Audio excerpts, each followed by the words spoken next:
নমস্কার প্রিয় কৃষক ভাইরা, আপনারা দেখছেন আপনাদের প্রিয় কৃষি বিষয়ক YouTube channel agriculture helper Bengali.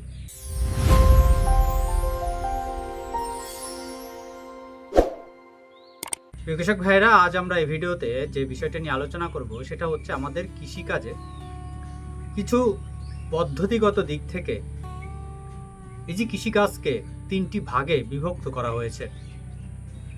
একটা হচ্ছে আপনার প্রাকৃতিক কৃষি, একটা হচ্ছে জৈব কৃষি বা অর্গানিক কৃষি, আরেকটি হচ্ছে আপনার যেটা আমাদের বর্তমান সময়ে আমরা সবথেকে বেশি ব্যবহার করি, রাসায়নিক কৃষি। এখানে এই যে বর্তমান সময়ের যদি কথা বলি, আমরা এই যে তিনটি ভাগে যে বিভক্ত করা হয়েছে, প্রাকৃতিক কৃষি, জৈব কৃষি, রাসায়নিক কৃষি, এইগুলোকে কি আলাদা আলাদাভাবে সম্ভব চাষ করা সেইভাবে, সেই পদ্ধতি মেনে?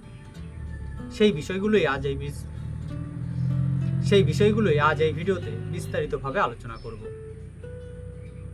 প্রাকৃতিক কৃষি কাকে বলা হচ্ছে? প্রাকৃতিক কৃষি হলো আমরা কৃষিকাজে যা ব্যবহার করব সবটাই প্রকৃতি থেকে, তার নিজস্ব। এখানে বাইরে থেকে আমরা তাকে কোনো কিছু দেব না। আমাদের প্রকৃতির নিজস্ব উপাদান, প্রকৃতির নিজস্ব জীবনচক্র বা তাদের যে বায়োলজিক্যাল গ্রাফ, এর মধ্যে ইনক্লুড থাকবে। এখানে এই চাষের ক্ষেত্রে যেটা মেন ভূমিকা পালন করে থাকে সেগুলো হচ্ছে মাটির মধ্যে থাকা অণুজীব। আর কি? মাটিতে কার্বন। এখানে যে ফসলটা আমরা ফলাবো, সেই ফসলটাকেই কি করব, আমরা সেখান থেকে শুধুমাত্র ফলনটা নেব, বাকি যেটা অবশিষ্ট পড়ে থাকবে সেটা আবার আমরা ওই মাটিতে ফিরিয়ে দেব। এই যে চক্রাকারে ঘুরতে থাকবে, এবং যেখানে আমরা কি করব, কোনো রকম কেমিক্যাল আমরা ব্যবহার করব না। এখানে আমাদের মূল যেটা কাজ থাকে সেটা হচ্ছে অণুজীবের সংখ্যা কিভাবে বাড়ানো যায়, কিভাবে তাদের সুস্থ রাখা যায়, কিভাবে তাদের শক্তিশালী করা যায়, এই বিষয়টার উপর আমাদের মেনলি ফোকাস দিতে হয়।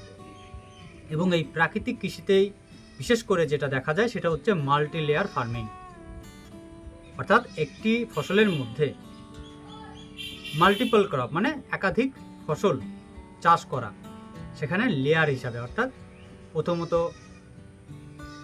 নিচের দিকে ছোট জাতের যে সকল ফসল আমরা পাই সেইগুলো চাষ করতে হয়, তারপরে তার থেকে একটু বড়, তারপরে তার থেকে আরেকটু বড়।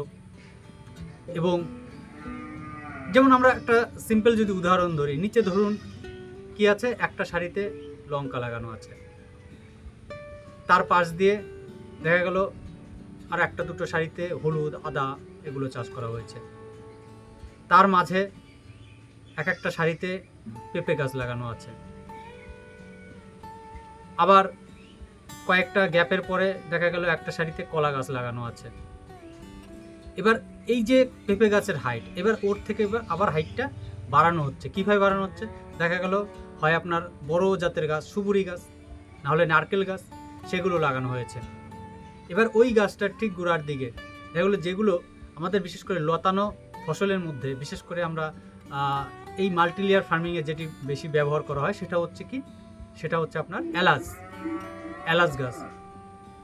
তো এইভাবে মাল্টিলেয়ার ফার্মিংগুলো করা হয়। এগুলো বেশিরভাগটা এই প্রাকৃতিক কৃষির একটা পদ্ধতি। তবে আমরা যেরকম সবজি চাষ করি সেখানে মাল্টিলেয়ার ফার্মিং করাটা অসম্ভব। সেখানে আমরা কি করতে পারি, আমরা জৈবতে আনতে পারি।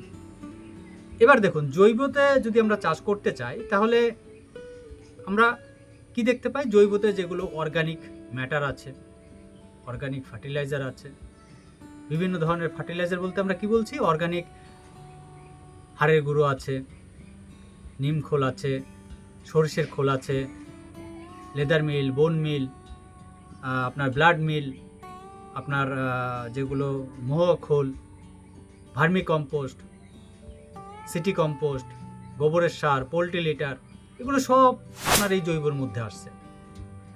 এবার এখানে গিয়েও কিন্তু আপনার এই জৈবতে যেটা ব্যবহার করতে হবে সেটা হচ্ছে ওই ফসলের অবশিষ্টাংশ। কিন্তু আমরা কি করি, আমরা সেটাকে নষ্ট করে দিই। কিন্তু না, সেটা করলে হবে না। আমাদের মাটির যদি কার্বন বাড়াতে হয় তাহলে আমাদের ওই ফসলের অবশিষ্টাংশটাকে আবার ইউজ করতে হবে, ব্যবহার করতে হবে। যদি আমরা সবজি ফসল করি তাহলে সেখানে আমরা মালচিং করতে পারি সেই অবশিষ্ট অংশগুলো দিয়ে। তাহলে কি হচ্ছে, আমাদের মাটির একটা মালচিং লেয়ার তৈরি হচ্ছে এবং পরবর্তীতে সেটা যখন কম্পোস্ট হয়ে যাচ্ছে মাটির সাথে মিশে কার্বনের পরিমাণটা বাড়ছে। এটা করতে পারি। কিন্তু এখানে গিয়ে একটা সমস্যা দেখা যায়, সেটা কি, সেটা হচ্ছে আমরা জৈব সারটাকে রাখছি, কিন্তু আমরা আমাদের যে ফসল আমরা চাষ করছি সেটা আমরা হাইব্রিডের দিকে কনভার্ট করে নিয়ে আসছি। এবার হাইব্রিডের দিকে যখন কনভার্ট করছি তখন কি হচ্ছে, হাইব্রিড পদ্ধতিতে হাইব্রিড বীজের জন্য বা হাইব্রিড ফসলের জন্য এর যে খাবারের চাহিদা সেটা কি হয়, বেশি থাকে, যার ফলে খুব দ্রুত বেশি পরিমাণে খাবার যোগান কিন্তু জৈব যে আমরা সার ব্যবহার করি সেটা কিন্তু দিতে পারে না। তখন আমাদের সেখানে প্রয়োজন পড়ে রাসায়নিক সার। এই হাইব্রিড বীজ যখনই আমাদের ব্যবহার করতে হয় তখন রাসায়নিক সার ব্যবহার যদি না করি তাহলে ফলন আমরা কি দেখব, কম আসবে। তাহলে এবার যদি আমরা বলি যে এই যে রাসায়নিক সার আমরা এখন ব্যাপক পরিমাণে ব্যবহার করছি, এবার রাসায়নিক সার ব্যবহার করলে কি হচ্ছে, ইনস্ট্যান্ট গাছ সেখান থেকে খাবার পাচ্ছে, গাছের দ্রুত বৃদ্ধি হচ্ছে, কিন্তু মাটির মধ্যে যে সকল অণুজীব, ব্যাকটেরিয়া, ছত্রাক যা কিছু আছে তাদের সংখ্যা কমে আসছে। মাটির মধ্যে যে সকল ক্ষতিকারক ব্যাকটেরিয়া, ক্ষতিকারক ছত্রাক তাদের সংখ্যা বেড়ে যাচ্ছে, যার ফলে আমাদের এখন ফসলে দেখবেন যখনই ওয়েদার চেঞ্জ হবে, যখনই একটু বৃষ্টি আসবে, যখনই আপনার দেখা গেল জলসেচ আপনি বিকেলের জায়গায় সকালে দিচ্ছেন বা দুপুরে দিচ্ছেন, আপনার জমিতে সমস্যা দেখা যাবে। এই যে বিভিন্ন ধরনের সমস্যা কিন্তু আমরা দেখতে পাবো, রোগের আক্রমণ দেখতে পাবো, কীটের আক্রমণ বেশি দেখতে পাবো। কেন দেখতে পাই? কারণ আমাদের মাটির মধ্যে যে সকল ছত্রাক, ব্যাকটেরিয়া যেগুলো উপকারী, যেগুলো থাকার কথা ছিল সেগুলো নেই। প্রকৃতির একটা নিয়ম আছে, একটা ঘরের মধ্যে যতটা পরিমাণে খারাপ থাকবে ততটা পরিমাণে ভালো থাকার প্রয়োজন। কিন্তু যখনই আপনি ভালোগুলোকে নষ্ট করে দিচ্ছেন তার মানে কি, সেই জায়গাটা ফাঁকা হয়ে যাচ্ছে। প্রকৃতি কখনো ফাঁকা রাখে না, সেই জায়গাটা ওই খারাপগুলো দিয়ে ভরে দেয়। তাহলে আমরা কি করছি, আমাদের নিজেদের মাটিকে আমরা নিজেরা খারাপ করছি এবং আমরা কি করছি, আমাদের এই যে ভবিষ্যৎটাকে আমরা বলতে পারি যে সব থেকে খারাপ দিকে নিয়ে যাওয়ার যে কারিগর সেটা হচ্ছে আমরা নিজেরা। তাহলে আমাদের যেটা করতে হবে সেটা কি করতে হবে, যারা আমরা রাসায়নিক দিয়ে চাষ করছি, আমি বলবো না যে আপনারা রাসায়নিক বন্ধ করুন, কারণ আপনি যদি খুব ইনস্ট্যান্ট দ্রুত আপনি রাসায়নিকটাকে বন্ধ করতে চান আপনি পারবেন না, সেক্ষেত্রে আপনার লোকসান হওয়ার সম্ভাবনা সব থেকে বেশি থাকবে। তাই আপনি কি করবেন, ধীরে ধীরে ধীরে ধীরে ধীরে আপনি সেটাকে চেঞ্জ করতে চেষ্টা করুন। আপনি সেখানে কি করবেন, আপনি জমিতে অর্ধেকটা জৈব সার ব্যবহার করুন, অর্ধেকটা রাসায়নিক সার ব্যবহার করুন। এইভাবে আস্তে আস্তে জৈবটাকে বাড়ানোর চেষ্টা করুন, রাসায়নিকটাকে কমানোর চেষ্টা করুন। আরেকটা বিষয় হচ্ছে সেটা, এই যে আপনি বীজগুলো ব্যবহার করেন, যে সকল বীজ আমরা এই যে বর্তমানে হাইব্রিড জাতের বীজ, উচ্চ ফলনশীল বীজ আমরা বেশি ফলন পাওয়ার আশায় যেগুলো ব্যবহার করছি, এইগুলোকে অ্যাভয়েড করতে হবে। আমাদের দেশীয় প্রযুক্তির যে সকল বীজ পুরনো দিনে ছিল, আমাদের বর্তমানে কৃষি গবেষকরা সেই বীজগুলোকে রিসার্চ ভ্যারাইটিতে কনভার্ট করে সেগুলো দেশি এবং হাইব্রিডের মধ্যে একটা ক্রস ব্রিড তৈরি করে যাতে আরও ভালো ফলন দিতে পারে কিন্তু রোগ সহনশীল হয়, সেইভাবে তৈরি করে নিয়ে আসার চেষ্টা করছে।